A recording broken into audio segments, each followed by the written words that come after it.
ఒక్కసారి మీరు ఆలోచించుకోవాల్సిన అవసరం ఉంది.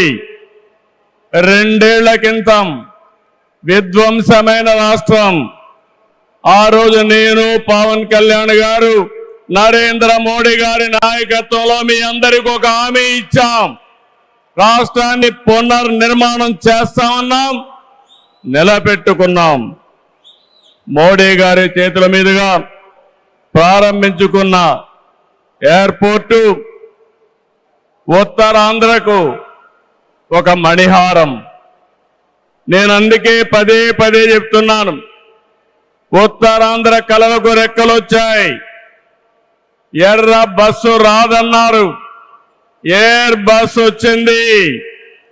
అవహేళన చేసిన వాళ్ళు అడ్రస్ లేకుండా పోయే పరిస్థితికి వచ్చారు.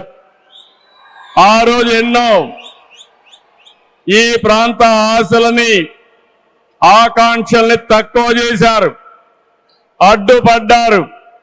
అన్ని అధిగమించాం. అద్భుతమైన ఎయిర్పోర్ట్ ఈ రోజు నిర్మాణం అయిందంటే ఇది ఉత్తరాంధ్రకి గర్వ కారణమని మరొకసారి విజ్ఞప్తి చేస్తున్నాను.